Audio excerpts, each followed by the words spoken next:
अभी हम जब परसों के दिन शाम के समय पर हमारे मध्य प्रदेश के माननीय मुख्यमंत्री जी से मिलने के लिए जब उनके निजी निवास पर पहुँचे, कुछ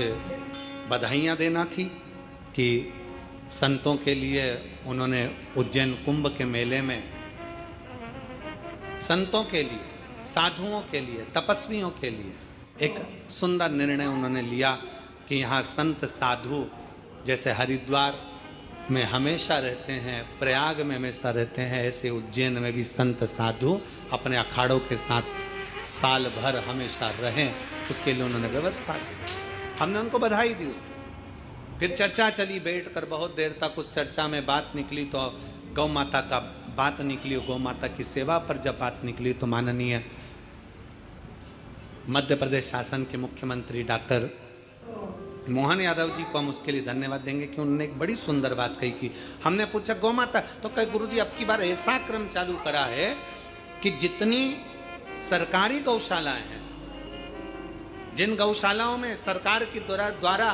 कुछ राशि भी अगर पहुंचती है, ऐसी पवित्र जितनी गौशाला है मध्य प्रदेश की, सारी गौशाला में गोवर्धन पूजन वाले दिन गोवर्धन नाथ जी की पूजन और गाय की पूजन प्रत्येक गौशाला में की जाएगी। उसके लिए माननीय मुख्यमंत्री जी को धन्यवाद बहुत बहुत, जो सनातन धर्म की ध्वजा को आप आगे बढ़ा रहे हैं। बहुत बहुत साधुवाद कि गोवर्धन पूजन वाले दिन, दीपावली के दूसरे दिन, गोवर्धन पूजन के दिन प्रत्येक मध्य प्रदेश की जितनी गौशालाएं, जितनी सरकारी गौशालाएं, जहां जहां अनुदान जाता, जिससे प्रत्येक गौशाला में गौ माता और गोवर्धन की पूजन हो, जिससे सनातन धर्म मजबूत हो, उसके लिए माननीय मुख्यमंत्री जी को बहुत बहुत साधुवाद। एक बार जोरदार ताली बजाकर उनके लिए धन्यवाद, बहुत साधुवाद।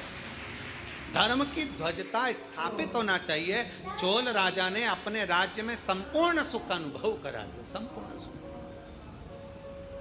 संपूर्ण सुख। समय बीतता गया, भगवत भजन आगे बढ़ता। अब जो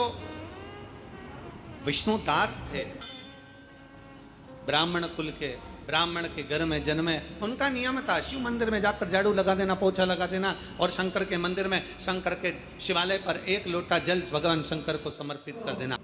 देव दीपावली पे जब हम कथा का स्मरण करेंगे, ये कथा तो 3 दिवसीय कथा तो आज यहाँ पर विराम हो जाएगी, पर इसके बाद में जो फरीदाबाद में कथा है 4 तारीख से 8 तारीख तक 5 दिवसीय है, उस कथा को जब हम 1 बजे से 4 बजे तक आस्था चैनल के माध्यम से और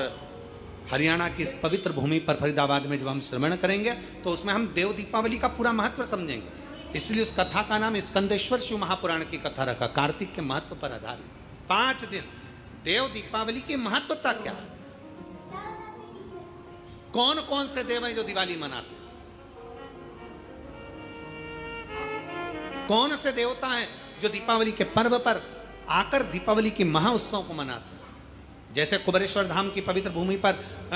कई सालों से लोग दीपावली की रात्रि को आते हैं, दीप जलाते हैं, कोई 11 बजे आ रहा, कोई 12 बजे आ रहा, अपने घर की पूजन करी, जब समय मिल गया बाबा के आकर 11 दीप प्रज्वलित कर दे। 11 दीप जलाने का महत्व कहाँ से आया है? कुबेरेश्वर बाबा की पवित्र धरा पर शास्त्र वर्णन करता है, बड़े आनंद के साथ हम लोग कथाओं के माध्यम से श्रवण करते हैं कि जब माता लक्ष्मी और कुबेर दोनों को